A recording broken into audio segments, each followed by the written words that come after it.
What you are about to hear is a work of fiction. The people, places, and events depicted in this story are products of the author's imagination or used fictitiously. Any resemblance to actual individuals, living or deceased, or to real situations is purely coincidental. These stories may explore themes of crime, injustice, and human suffering. While fictional, they reflect real emotions and difficult truths that some may find disturbing. Listener discretion is advised.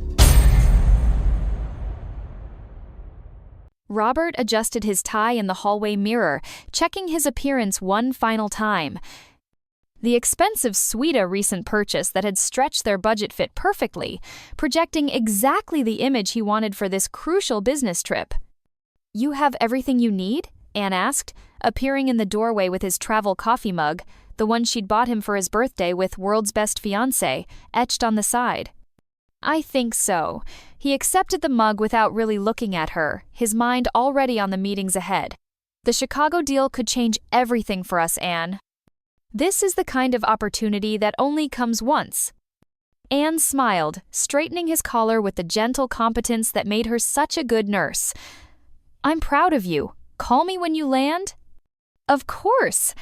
Robert kissed her cheek absently, already reaching for his briefcase. "I should be back Sunday evening. Hold down the fort?" "Always do," she said softly, watching as he hurried toward the door. "I love you." "Love you too," he called over his shoulder, but the words felt automatic, distracted. Anne stood in the doorway watching his car disappear down their modest street, unaware that the Chicago business trip would take him no further than the luxury hotel downtown, where Victoria Pemberton waited in a penthouse suite that cost more than Anne's monthly salary. Before we continue, please leave a comment telling us where you are listening from. We love knowing just how far our stories reach. 2 hours later, Robert stood before floor-to-ceiling windows overlooking the city, a glass of champagne in his hand and Victoria's arms around his waist. She was everything Anne wasn't: sophisticated, wealthy, connected to the kind of power that could transform his middling career into something extraordinary. "You look tense, darling," Victoria murmured, her manicured fingers working at the knots in his shoulders. "Still feeling guilty about your little charity case?" "Don't call her that," Robert said, but there was no real conviction in his voice. Victoria laughed, a sound like silver bells with sharp edges. "Oh, Robert, you're too sweet. But really, when are you going to stop playing house with your pet nurse? People like us need partners who understand our world, not cute little nobodies who think Red Lobster is fine dining." Robert took a large sip of champagne, feeling the bubbles burn his throat. "Anne's a good person. She doesn't deserve." "She doesn't deserve you," Victoria interrupted, turning him to face her. "Look at yourself. You're brilliant, ambitious, destined for greatness. And you're wasting it all on someone who'll never understand the life you're meant to live. She'll hold you back, Robert. Keep you small and safe and ordinary." Her words hit their mark because they echoed thoughts he'd been trying to silence for months. Anne was safe, predictable, content with their modest life. But Victoria offered something else, entirely a world of luxury, influence, and unlimited potential. "My father's offered you the partnership," Victoria continued, her voice honeyed with promise. "Full equity stake, your name on the letterhead, more money than you've ever dreamed of. All you have to do is stop pretending you belong in that little house with that little life." Robert closed his eyes, seeing Anne's trusting face in his mind. "She loves me. And you'll find someone better. Someone worthy of the man you're becoming." Victoria's smile was predatory, beautiful, and completely without warmth. "Dump the pet nurse, Robert. Come home to where you belong." When Robert opened his eyes, his reflection in the window showed a stranger someone harder, more ambitious, and infinitely more willing to hurt the people who loved him for the promise of something better. 2 weeks later, Anne found herself staring up at the imposing stone facade of the Blackwood mansion. The job posting had been almost too good to be true: private nursing and physiotherapy care for a recovering accident victim, salary triple what she made at the hospital, live-in position in an estate outside the city. Her dual certifications in nursing and physical therapy had made her an ideal candidate for comprehensive rehabilitation care. After the humiliation of Robert's betrayal, the isolation seemed like exactly what she needed. The massive oak door opened before she could knock, revealing a woman in her mid-60s, with silver hair pulled back in an elegant chignon and eyes that seemed to see everything at once. "You must be Anne," the woman said, her voice carrying the authority of someone accustomed to running a household with military precision. "I'm Margaret, the house manager. I've been expecting you." As Anne stepped into the marble foyer, she was struck by the mansion's cold beauty. Everything was pristine, expensive, and somehow lifeless, like a museum where people happen to live. Crystal chandeliers cast harsh light on polished surfaces, and the sound of her footsteps echoed in the vast space. "Mr. Blackwood is in the East Wing," Margaret explained as they walked through corridors lined with portraits of stern-faced ancestors. "I should prepare you he's not been receptive to help since the accident." "What exactly happened?" Anne asked, her professional instincts kicking in. Margaret's expression softened almost imperceptibly. "Skiing accident in Switzerland 6 months ago. Lost control on a steep slope. The doctors said the likelihood of him ever walking again was very low." She paused at a heavy wooden door. Alexander was always fearless, even as a child, perhaps too fearless. The room beyond was a study in contrast state-of-the-art medical equipment alongside walls lined with awards and photographs of a vibrant young man scaling mountains, racing motorcycles, and accepting business accolades. And there, behind a massive mahogany desk, sat Alexander Blackwood. Anne's first impression was of intensity barely contained. Even seated in his wheelchair, he commanded the room with a presence that spoke of someone accustomed to being obeyed. His dark hair was longer than in the photographs, his face leaner, but his eyes intelligent and assessing missed nothing as they evaluated her.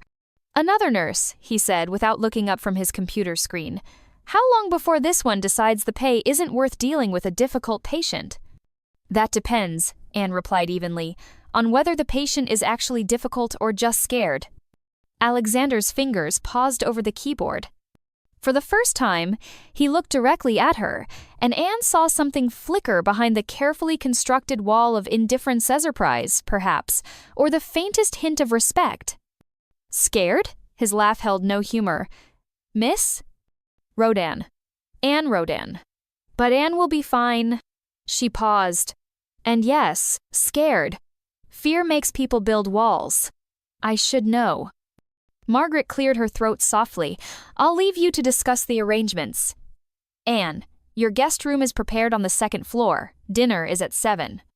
As the door closed behind the house manager, Anne found herself in a staring contest with her new patient.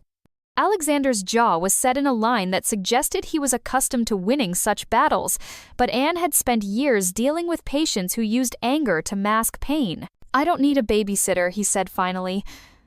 "Good thing I'm not one. I'm a registered nurse with 8 years of experience in trauma recovery and a certified physiotherapist specializing in spinal injury rehabilitation. Your previous nurses lasted an average of 2 weeks. That tells me you're either impossible to work with or you're testing people to see if they'll stay when things get difficult." Alexander's eyes narrowed. "And which do you think I am?" "Both, probably. But I've got news for you. I don't quit easily. I've recently learned that sometimes the people you trust most are the ones who'll hurt you, so a difficult patient doesn't particularly worry me." Something in her voice must have resonated, because Alexander's expression shifted slightly. "What happened?" "Nothing that concerns my ability to do my job," Anne said firmly. "Now, shall we discuss your care routine? Or would you prefer to spend the evening trying to intimidate me? Because I should warn you, I've been yelled at by surgeons, grieving families, and patients in pain. You'll have to work harder than a few sharp comments." For the first time, Alexander's lips quirked in what might have been the beginning of a smile. "Fair enough, but I have rules. I'm listening. No pity, no false encouragement, and no discussions about my prognosis or recovery timeline. Done." My rules are simple too: no lying about pain levels, no skipping medications, and no dangerous attempts at independence without supervision. Agreed. Alexander wheeled closer to his desk. Margaret will show you around tomorrow. The physical therapy equipment is in the pool house, though I haven't used it much lately. As Anne left the room, she caught a glimpse of Alexander silhouetted against the tall windows overlooking the mansion's extensive grounds. Even in profile, she could see the tension in his shoulders, the way he held himself as if preparing for another blow. Whatever had happened to him went deeper than the accident that took his ability to walk. That night, Anne lay in her surprisingly comfortable guest room on the mansion's second floor, listening to the old house settle around her. The events of the past few weeks felt surreal. Robert's betrayal, Victoria's casual dismissal of her as if she were nothing more than an inconvenient obstacle that could be swept aside with a smile and a promise of wealth. The worst part was that Victoria had been right. It had been that easy. Around midnight, a soft sound in the hallway caught her attention. Footsteps, slow and deliberate. But that was impossible. Alexander was confined to his wheelchair, and Margaret's room was on the ground floor. Curiosity overcoming caution, Anne slipped from her bed and crept to the door. The hallway was empty, but she could hear sounds coming from the direction of the pool house. Moving quietly down the back stairs, she found herself looking through a window at an extraordinary sight. Alexander was standing. Not easily, not gracefully, but standing nonetheless. His hands gripped parallel bars as he took one careful, shaking step, then another. Sweat beaded on his forehead, and his face was tight with concentration and pain, but he was walking. Anne watched in amazement as he completed several steps before his strength gave out, and he sank into the wheelchair position nearby. The effort had clearly exhausted him, but there was something in his expression of fierce determination that spoke of nightly battles fought in secret. As she turned to leave, a floorboard creaked under her foot. Alexander's head snapped up, and their eyes met through the window. For a moment, neither moved, and frozen in the act of retreat, Alexander caught in his most vulnerable moment. Then Anne stepped back into the shadows and crept back to her room with her mind racing. Why was Alexander hiding his progress? And more importantly, why did she feel like she'd witnessed something deeply private and precious? The next evening, Anne wandered into the kitchen after finishing her daily notes and patient journal. She found Margaret just putting the finishing touches on an elegantly prepared tea tray, complete with chamomile tea and small biscuits arranged on fine china. "Oh, perfect timing," Margaret said, glancing up with what might have been relief. "I was just preparing Mr. Alexander's evening tea. Would you mind taking it to him? My arthritis is acting up, and those stairs to the study are getting harder for me." Anne accepted the tray, noting something in Margaret's eyes that suggested the arthritis excuse might not be entirely truthful. "You care about him deeply, don't you?" Margaret's careful composure softened for a moment. "I knew his parents before he was born, and I've watched over that boy from his very first breath. Watched him take his first steps in this very kitchen, helped him through scraped knees and broken hearts. When you've devoted 38 years to a family..." She paused, her voice growing quieter. "Well, let's just say some bonds go deeper than employment. He's fortunate to have someone who cares so much. I only hope I can help him find his way back to himself." Margaret's hands smoothed the tea cloth with practiced precision. "He'll be in the study, just down the hall from your room on the second floor. He's been having trouble sleeping since the accident. Perhaps some company with his tea might help." She found Alexander in his father's old study, surrounded by leather-bound books and family photographs. He was seated behind the massive desk, but his wheelchair was positioned at an angle that suggested he'd transferred from it, rather than simply rolling up to work. "Margaret thought you might like some tea," Anne said softly, setting the tray on a side table. Alexander looked up from the papers he'd been reviewing, and for a moment, his carefully maintained composure slipped. "You saw me last night. In the pool house." It wasn't a question. Anne settled into the chair across from his desk, pouring tea for both of them. "I did. I suppose you're wondering why I've been hiding it." "I'm wondering why you felt you had to." Alexander was quiet for a long moment, accepting the cup she offered. Because every doctor, every specialist, told me the damage was permanent. When I started feeling sensation returning, when I could move my toes, I thought maybe, but what if I'm wrong? What if I push too hard and undo whatever progress I've made? What if you don't push hard enough and never know what's possible? That's easy for you to say. You haven't spent 6 months having people look at you with pity, or worse, like you're broken beyond repair. Anne felt something twist in her chest, recognition of a pain she understood all too well. No, but I know what it feels like to wonder if you're enough. To have someone you trusted make you feel like you weren't worth keeping. Like you weren't good enough to be the wife of a senior executive. She made air quotes around the last 2 words, unable to keep the bitterness from her voice. The words hung between them, more honest than she'd intended to be. Someone told you that. Alexander's voice carried a sharp edge, his expression incredulous. Not in so many words, but another woman made it clear that she could offer him things I couldn't. Wealth, status, connections. I was just the nurse he'd outgrown. He's a fool. The comment was quiet, instinctive, and it hung in the air between them like an unspoken truth that neither quite knew how to handle. Anne felt heat rise to her cheeks, not from embarrassment but from something warmer and more complicated. "It's getting late," she said finally, standing to collect the tea service. "Do you need anything else before I turn in?" "Anne," his voice stopped her at the door. "Thank you for not making me feel like I have to pretend with you. Thank you for trusting me with the truth." As she walked back to her room, Anne felt something shift in her chest, a warmth that had nothing to do with the tea and everything to do with the way Alexander had looked at her when he called her ex-fiancé a fool. Like he had absolutely no doubt that she was someone worth defending, worth valuing. The casual certainty in his voice stood in stark contrast to her own lingering doubts about her worth. Now, alone in the study, Alexander sat staring at the door she'd closed, wondering when the sound of her footsteps in the hallway had become something he looked forward to hearing. Over the following 6 weeks, what had begun as professional care evolved into something deeper. Anne and Alexander fell into a comfortable routine that went far beyond the typical patient-caregiver relationship. Their morning sessions became genuine conversations, with Alexander sharing stories of his father's innovations and Anne describing her most challenging cases at the hospital.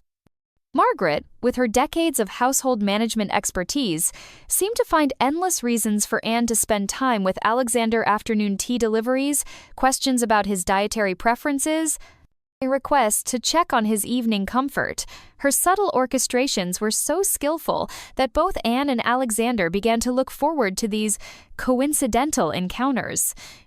Alexander's physical progress continued in secret, but with Anne now aware of his nighttime efforts, she began offering quiet guidance. Never interfering directly, he'd made it clear he needed to do this on his own terms, but leaving medical journals about spinal recovery where he'd find them, ensuring the pool house was properly heated, and occasionally appearing with a thermos of tea after his more challenging sessions. Their conversations grew more personal. Alexander spoke about the weight of inheriting his father's legacy at such a young age, the loneliness of being surrounded by people who wanted something from him. Anne shared her dreams of opening her own practice someday, her struggles with feeling invisible in a world that often dismissed nurses as just doctors' helpers. Margaret watched these developments with quiet satisfaction. She'd seen Alexander retreat into himself after the accident, pushing away friends and colleagues with his sharp demeanor. But with Anne, he was becoming himself again, the thoughtful, passionate man his father had raised. The mansion itself seemed to come alive during these weeks. Windows that had remained shuttered were open to let in spring air. Margaret began tending the neglected gardens with renewed energy. Even the staff, who had grown accustomed to the house's somber atmosphere, started humming while they worked. It was during one of their evening conversations in the study that Anne first noticed Alexander seemed troubled about something beyond his recovery. He'd grown distracted during their discussion about quantum computing applications, glancing repeatedly at his phone as it buzzed with messages. "Everything all right?" she asked, settling into the chair that had become hers over the past weeks. Business concerns, he said vaguely, but Anne caught the tension in his voice that hadn't been there in weeks. The next morning brought a subtle shift in their routine. Alexander was still his typical thoughtful self during their morning session, but there was an underlying tension between them, something unspoken that Anne couldn't quite identify. "How are you feeling today?" Anne asked as she checked his reflexes, the routine examination now carrying different weight. "Better," he said simply, and for the first time Anne heard truth in his answer rather than deflection. Margaret appeared in the doorway carrying a tea service, her timing impeccable as always. "Anne, I thought you might like to tour the grounds today." The gardens were Alexander's father's pride and joy. "I'd like that," Anne said, sensing an opportunity to learn more about the family dynamics. As they walked through what had once been magnificent gardens now showing signs of neglect, Margaret proved to be an unexpectedly informative companion. "I came to work here shortly before Alexander was born," she said, deadheading roses with practiced efficiency. "His mother died in childbirth complications the doctors couldn't prevent. Thomas, Mr. Blackwood, was devastated. He loved Catherine with the kind of passion that burns bright and fierce. It must have been difficult, raising a child alone while grieving. Thomas threw himself into being the best father he could be, but also into his work. The technology company was his way of building something lasting for Alexander. He used to say that innovation was how he honored Catherine's memory by creating a future she would have wanted for their son." They paused beside a fountain that had been turned off, its basin filled with fallen leaves. Alexander was brilliant from an early age, took apart every electronic device in the house just to see how it worked. Thomas was so proud when Alexander graduated from MIT at 22 and came home to help run the company. "What happened to his father?" Margaret's expression grew distant. "Heart attack 3 years ago. He was only 69, but the years of stress and grief had taken their toll. Alexander was devastated.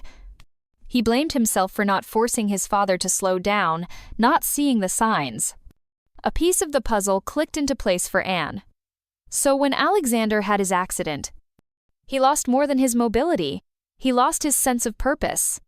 The company meant everything to him. It was his connection to his parents, his way of honoring their memory.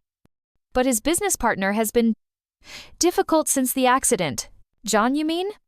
Margaret's sharp glance suggested she'd said more than intended. "How do you know about John?" "I overheard a phone conversation yesterday." Alexander seemed upset afterward. John Evans was Alexander's college roommate and best friend. Thomas brought him into the company as a favor to Alexander. But since the accident, Margaret's voice trailed off as they heard the sound of wheels on gravel. Alexander appeared around a corner of the garden path, his expression thunderous. "Margaret, we've discussed this. My business affairs aren't appropriate topics for conversation." "Of course, Mr. Alexander. I was simply showing Anne the gardens." But Anne had caught the protective concern in Margaret's voice, the way she'd positioned herself slightly between Anne and Alexander, as if shielding both of them from something unpleasant. That evening, Anne lingered in the kitchen after dinner, offering to help Margaret with cleanup. The older woman's initial protests gave way to what seemed like relief at having company. "You've been with the family a long time," Anne observed, drying dishes with practiced efficiency. 38 years. I was barely 27 when I started, fresh from England and looking for a position that would let me see America." Margaret's hands stilled in the soapy water. "I thought I'd stay a year or two at most." "What changed your mind?" "Thomas." The name came out soft, almost reverent. "He was so young to be dealing with such tragedy, and little Alexander needed stability. I couldn't bear to leave them." Anne heard the unspoken story in Margaret's voice, a young woman who'd fallen in love with a grieving widower and stayed to care for his child. All of content to love from a distance if it meant protecting the family that had become her whole world. "It must be hard, watching Alexander struggle now." "He's stronger than he knows," Margaret said firmly, "both physically and emotionally, but he's afraid to hope, afraid to trust that things might get better. The accident shattered more than his spinate, broke his faith in his own judgment." "What do you mean?" Margaret glanced toward the dining room, ensuring they were alone. The skiing accident wasn't random carelessness. Alexander was on a business trip in Switzerland and had joined a board meeting remotely via teleconference. During the meeting, one of the board members aggressively questioned a major decision Alexander had made, information that John had shared in a way that made Alexander look reckless and impulsive. After the call, Alexander went skiing to clear his head, took a run that was beyond his skill level because he was angry and hurt by the public criticism. Anne felt a chill that had nothing to do with the evening air. So the accident was partly caused by business stress. Alexander blames himself for being reckless. But I blame John Evans for pushing him to that point. Margaret's voice carried decades of protective anger. That man has been circling like a vulture ever since, waiting for Alexander to be declared incompetent so he can seize control. Is that legal? There are ways if you have the right lawyers and can prove the CEO is unfit for duty. John's been building a case, missed meetings, delayed decisions, Alexander's refusal to appear in public since the accident. Anne's nursing experience had taught her to recognize when patients were hiding important information, and every instinct was screaming that there was more to this story. Margaret, what aren't you telling me? The older woman dried her hands slowly, seeming to weigh her words. 3 days ago, I overheard John on the phone in the study. He was talking to someone about shell companies and asset transfers. I didn't understand all of it, but he mentioned the name Pemberton Holdings several times. Anne's blood ran cold. Pemberton Holdings? You know the name? Anne felt sick as pieces began falling into place. They're the firm that destroyed my engagement. The woman who seduced my fiancé, her father, runs Pemberton Holdings. Margaret's face paled. You think this isn't a coincidence? I don't know what to think. Either this is the most incredible coincidence imaginable or... Anne paused, shaking her head in disbelief. Maybe sometimes you end up exactly where you're supposed to be, even when you don't understand why. That evening, Anne found Alexander in his father's old basement office, a space she'd never seen before. The room was a time capsule of Thomas Blackwood's vision, walls covered with patents, prototypes of early devices, and photographs of a younger Thomas shaking hands with tech industry pioneers. I've been going through Dad's old files, Alexander explained, gesturing to the open filing cabinets. Looking for the original partnership agreements with John. Find anything interesting? Alexander held up a thick folder. The incorporation documents, partnership agreements, and most importantly, the original contracts that established John's role in the company. His expression was grim. According to these papers, John was a minority partner with specific responsibilities as chief operating officer. I hold the largest individual stake in the company as founder and CEO, but not outright majority control. Me leadership depends on the support of other major shareholders and board members. Anne studied the documents over his shoulder. So if John could convince enough board members that you're unfit, he could have me removed and position himself to take control. Alexander leaned back in his father's old chair. But there's something else. I need to show you something I've been working on. He pulled out a thick manila folder from his desk drawer. I've had a private investigation firm looking into John's activities for the past month. What they found is worse than I suspected. Anne opened the folder to find photographs, phone records, and detailed reports. John's been systematically visiting doctors and psychiatrists across 3 different cities, Alexander explained. Not for treatments, been shopping for medical professionals willing to provide expert opinions about my mental state based solely on his descriptions of my behavior. He found doctors willing to do that? 3 of them, apparently, all with questionable ethics and significant financial problems. The investigators tracked payments from shell companies back to Pemberton Holdings. Alexander's voice was tight with anger. John's not planning a legal conservatorship, he just needs enough medical-sounding documentation to convince the board members that I'm unfit to lead. Anne studied the surveillance photos showing John entering various medical offices. This, combined with what I told you about the Pembertons, changes everything. The historical documents show John never had the legal authority he's been claiming, and now we know he's manufactured fake medical evidence to manipulate the board into removing me. But why target your company specifically? You're successful, but there are bigger firms in the tech world. Alexander pulled out another folder from his father's files. Look at this, Dad's patents for quantum processing technology. According to these documents, our company holds exclusive licenses to technology that could revolutionize computing. Anne was quiet for a long moment, studying the papers. This is worth billions, isn't it? The quantum research was ahead of its time when Dad developed it, but it's becoming commercially viable now.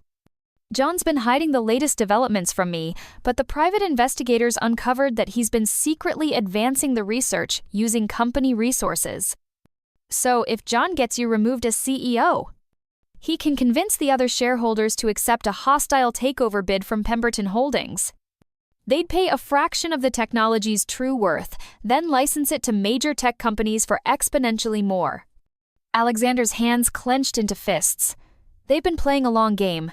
John's attempts to undermine my confidence, using my accident as an opportunity to question my leadership. Your accident was still an accident, Anne said firmly. Don't give them credit for that, but they certainly seized the opportunity it created. What's our next move? Anne looked at the evidence spread across Thomas's old desk, the historical documents proving John's limited authority, the investigation reports showing his medical shopping expedition, and the patents that revealed the true value of what was at stake. We document everything. We prepare a comprehensive presentation for the board meeting, and we make sure you're ready to walk into that room and show everyone exactly how competent you are. Over the following weeks, Anne and Alexander fell into a routine that would have seemed impossible when she first arrived. Days were spent maintaining the fiction of his helplessness, routine care, physical therapy sessions that showed no progress, and carefully managed interactions with staff that reinforced John's narrative of decline. Nights belonged to their secret war. Alexander's rehabilitation progressed faster than either of them had dared hope. The muscle memory was still there, and weeks of covert exercise had rebuilt much of his strength. By the third week, he could walk the length of the pool house with only a cane for balance. Try it without, Anne urged during one late-night session. What if I fall? Then I'll help you up. What if you don't? Alexander handed her the cane, took a deep breath, and stepped forward. One step, then another, then a third. 10 steps across the room before he had to catch himself against the wall, but 10 steps entirely under his own power. I did it, he whispered, almost too amazed to believe it. You did it, Anne confirmed, her heart swelling with pride and something deeper she wasn't ready to name. Their investigation had progressed as well. Margaret proved to be an invaluable ally, using her decades of household management experience to intercept phone calls, redirect mail, and ensure privacy for their activities. Through her careful eavesdropping, they learned that John was planning to call for an emergency board meeting the day before the scheduled quarterly meeting. He wants to present his motion to remove you as CEO when you're not expecting it, Anne explained as they huddled over documents in the basement office. If he can get the board to vote you out based on the fake medical evidence, you'll lose your leadership position before the quarterly meeting even happens. Can he do that legally? If he has enough board support and the medical documentation looks legitimate, yes. Corporate governance allows for the removal of officers who are deemed unfit for duty. Once you're out, he can accept Pemberton's hostile takeover bid on behalf of the company. Alexander studied the forged medical reports with disgust. 3 of the 5 board members are old friends of Dad's. They wouldn't support this if they knew the truth. Then we make sure they know the truth. How? Anne smiled, feeling like a general planning, a decisive battle, by letting John present his motion, then exposing his conspiracy and the hostile takeover plan in front of the entire board. The morning of the emergency board meeting, Margaret appeared in Anne's room before dawn with a perfectly pressed business suit. I thought you might need appropriate attire, she said, her eyes bright with anticipation. Margaret, you know this could backfire. If we're wrong about John's timeline, if Alexander isn't ready. He's ready. I've watched that boy grow from a grieving child into a brilliant man, and I've seen him fight his way back from the edge of despair. He's ready. Anne dressed carefully, her hands surprisingly steady despite the magnitude of what they were about to attempt. In a few hours, everything would change. Either Alexander would reclaim his company and his life, or they would all face the consequences of challenging forces much more powerful than themselves. She found Alexander in his study, dressed in the sharp business suit he hadn't worn since before his accident. Even seated in his wheelchair, he commanded attention with the quiet confidence she'd glimpsed in their midnight sessions. "How do you feel?" she asked. "Terrified, excited, ready." He reached for her hand. "Anne, I need you to know something. Whatever happens today, you've given me back something I thought I'd lost forever." "What's that?" "Hope, purpose, the belief that I'm worth fighting for." Before Anne could respond, Margaret appeared in the doorway. "The board members are arriving. John just pulled up, and he has 2 lawyers with him. And 2 men in suits who look like corporate security," Alexander added grimly, glancing out the window. "He's not taking any chances." "Neither are we," Anne said, checking the folder of evidence they'd compiled. "Everyone ready?" Margaret straightened her shoulders with military precision. "I've been ready for 38 years. The boardroom had been Thomas Blackwood's pridea space designed to inspire confidence and project success. Floor-to-ceiling windows overlooked the city, and the massive table could seat 20 people comfortably. Today, it felt like a courtroom where Alexander's fate would be decided. John Evans had positioned himself at the head of the table with his lawyers flanking him like attack dogs. The board members, 3 men in their 60s, who had been Thomas's contemporaries, looked uncomfortable with the proceedings. At the far end of the table sat a man Anne recognized with a shock of painful familiarity. Robert Manning, representing Pemberton Holdings as their merger and acquisition specialist. "Gentlemen," John began, his voice smooth with practiced authority. "And Mr. Manning, representing our potential partners at Pemberton Holdings, thank you for coming on such short notice. As you know, we face a crisis of leadership that requires immediate action."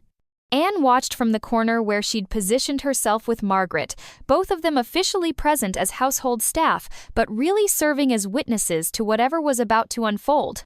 "The medical evidence is clear," John continued, distributing folders to the board members.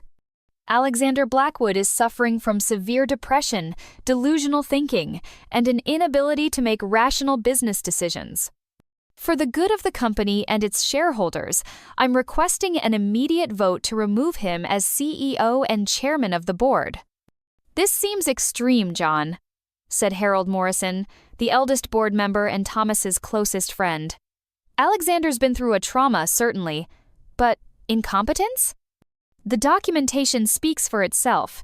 3 independent medical professionals have evaluated Mr. Blackwood's condition and found him unfit for duty."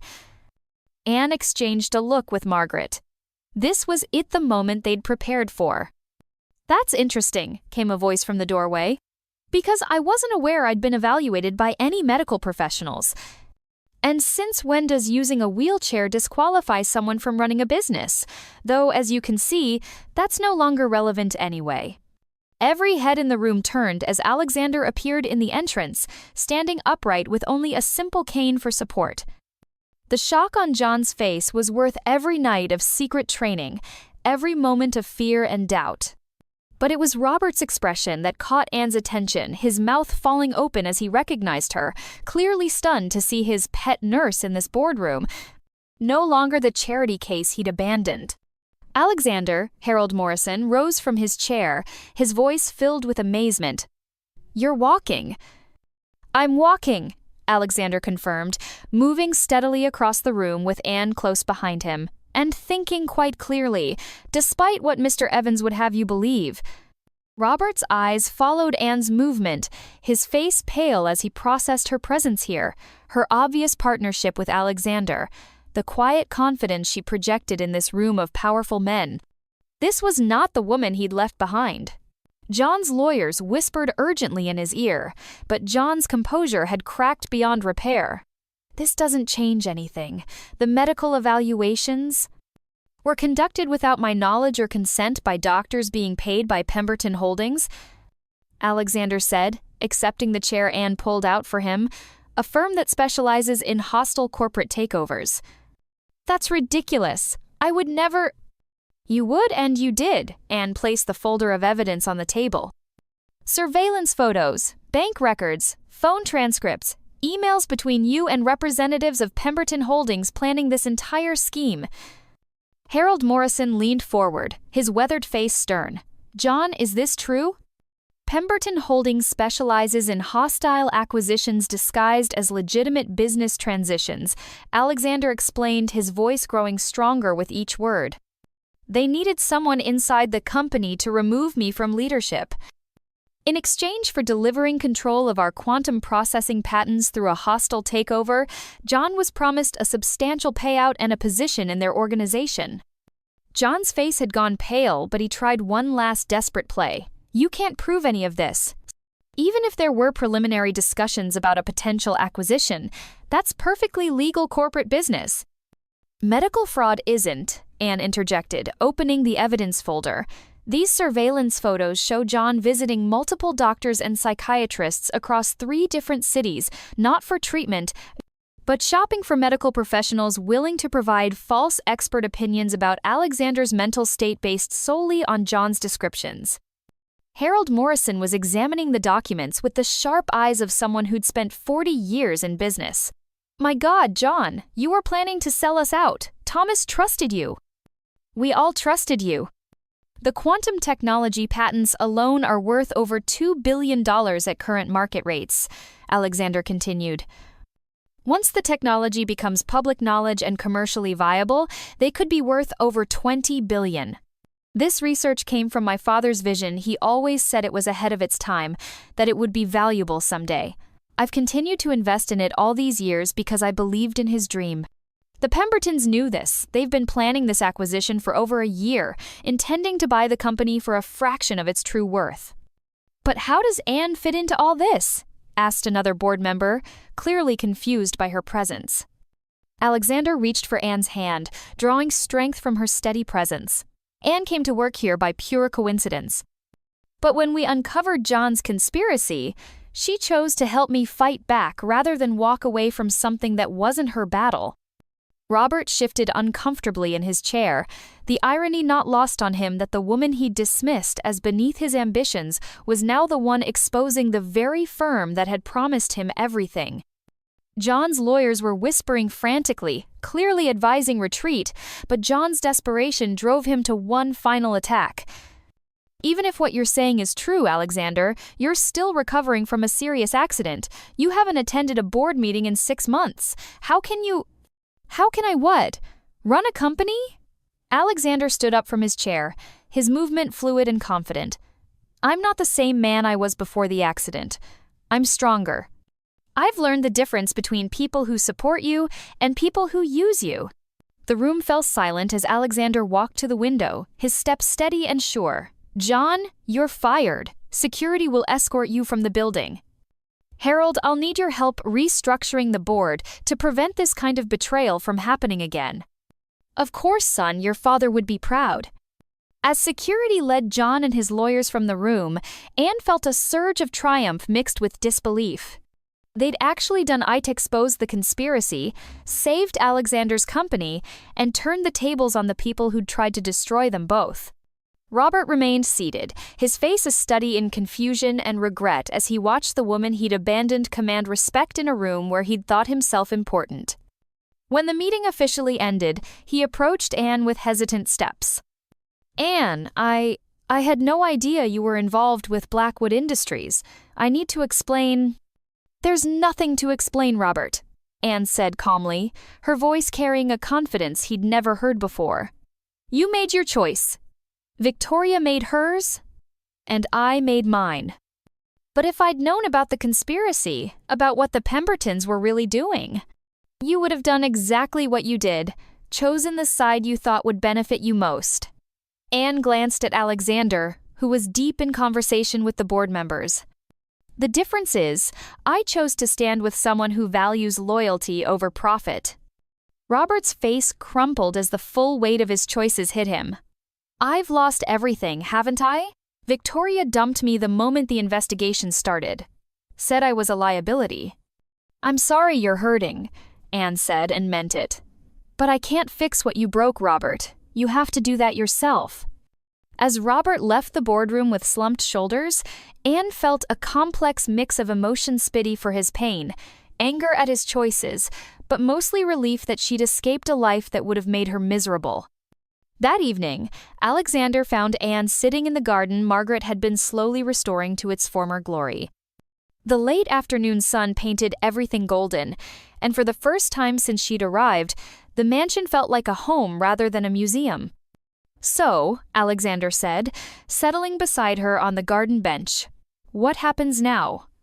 "What do you mean?" "Your job was to care for a recovering patient. That patient is officially recovered."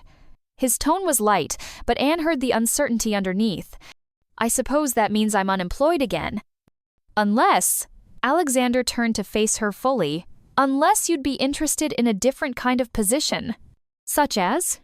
"Partner. In business and in life, if you're willing." Anne's heart skipped, but years of nursing had taught her to be practical. "Alexander, we've been through an intense situation together. Are you sure what you're feeling isn't just gratitude?" "I'm sure," he said firmly. "Because what I feel for you started before the conspiracy, before the investigation, even before I trusted you with my secret training. It started the first day you walked into my study and refused to be intimidated. This is all very fast. It doesn't have to be. We can take our time, figure out what we want together." Alexander reached into his jacket pocket and pulled out a small velvet box. "But I wanted you to know that when I imagine my future now, you're in it."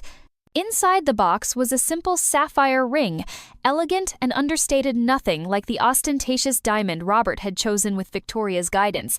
"It was my mother's," Alexander explained. "Dad gave it to her when they were both just starting out, before the money and success. It represents the kind of love that builds something real together." Anne looked at the ring, then at Alexander's face, open, hopeful, but patient. "What about my nursing career? I've worked hard to build my professional reputation." "Keep it. Expand it. Open your own practice if you want. I'll back you completely. I don't want you to give up anything for me. I want you to gain everything you've ever dreamed of." The difference between this proposal and Robert's demands that she settle into the role of corporate wife was so stark it took Anne's breath away. Here was a man offering to support her dreams, rather than asking her to abandon them. "Yes," she said softly. "Yes?" "Yes, I'll marry you. Yes, I want to build something real together. And yes, I'd like to keep the ring." As Alexander slipped the sapphire onto her finger, Anne marveled at how much her life had changed. 3 months ago, she'd been a woman whose heart was broken by betrayal, whose future had been stolen by people who saw her as nothing more than a pawn in their game. Now she was engaged to a man who valued her strength, supported her ambitions, and had fought beside her to protect something precious. The legal aftermath was still unfolding. Alexander's attorneys were working with federal prosecutors to ensure John and the Pembertons faced full consequences for their crimes, but the important battle had been won. 6 months later, Anne stood in the same garden where Alexander had proposed, but everything was different. The neglected flower beds bloomed with carefully tended roses and lavender. The fountain sparkled in the morning sun, and the sound of laughter echoed from the mansion's open windows. Margaret approached carrying a tea service, but her formal demeanor had softened into something warmer and more familial. "The morning papers," she said, setting down the tray with a satisfied smile. The headlines told the story of Pemberton Holdings' collapse following the FBI investigation triggered by their evidence. Victoria and her father were facing federal charges for corporate fraud, while John Evans had agreed to cooperate in exchange for a reduced sentence. "Any word from Robert?" Alexander asked, emerging from the house with his laptop under his arm. "His lawyer contacted mine yesterday," Anne replied, not looking up from the business section where Alexander's company was featured as one of the year's fastest-growing tech firms. "He wants to apologize, apparently." "Are you interested in hearing it?" Anne considered the question seriously. 6 months ago, the idea of closure with Robert had seemed important. Now, looking at her life with Alexander, their shared business ventures, and the home they were building together, Robert felt like a character from someone else's story. "No," she said finally, Some chapters are better left closed. Alexander leaned down to kiss her forehead, a gesture that had become as natural as breathing. Smart woman, that's why I'm marrying you. One of many reasons, I hope. Oh, there are several others, he said with a smile that still made her heart skip. Your investigative skills, your refusal to quit when things get difficult, your ability to see potential where others see problems. And the way you make every day feel like an adventure worth having. Margaret cleared her throat delicately. If you're quite finished being disgustingly romantic, you have a conference call with the Tokyo office in 10 minutes. Right, Alexander straightened, switching into business mode. Anne, are you ready for this? Running an international technology company is considerably more complicated than nursing. Good thing I'm a quick learner, Anne replied, gathering her own notes. Besides, after everything we've been through, how hard could a little corporate expansion be?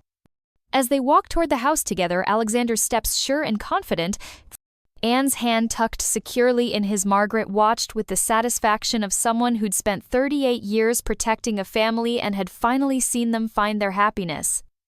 Later that evening, as the sun set over the restored gardens, Anne and Alexander took their traditional walk through the grounds. It had become their ritual, a time to decompress from the busy day and simply enjoy each other's company. Any regrets? Alexander asked as they paused beside the fountain where he'd first told her he loved her. About which part? Leaving the hospital? Taking the job here? Saying yes to your proposal?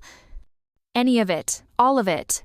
Anne thought about the questions seriously. Her life had taken turns she never could have predicted, leading her far from the safe, conventional path she'd once planned with Robert. No regrets, she said finally. Even the painful parts led me here, to this life with you. I wouldn't change anything. Not even Robert's betrayal? Especially not that. If he'd been the man I thought he was, if Victoria hadn't seduced him, I never would have taken this job. I never would have met you. Alexander pulled her closer, marveling as he did every day at the gift of her presence in his life. I love you for your strength, Anne. For your courage, your loyalty, your refusal to give up on people worth fighting for. I love you for seeing me clearly, she replied. For supporting my dreams instead of asking me to abandon them, for being the kind of man who fights for what matters. As they stood together in the garden that had become a symbol of their shared healing, Anne thought about the journey that had brought them to this moment. Betrayal had broken her heart, but it had also freed her from a life that would never have made her truly happy. Alexander's accident had cost him his mobility temporarily, but it had also revealed the depth of his character and his capacity for love. And Margaret's decades of quiet service had finally been rewarded with the restoration of the family she'd devoted her life to protecting. Ready to go inside? Alexander asked as the first stars appeared in the darkening sky. In a minute. Anne turned to face him fully, wanting to memorize this moment, the peace in his eyes, the warmth of his hand in hers, the sense of belonging she'd never felt with anyone else. What are you thinking about? Gratitude.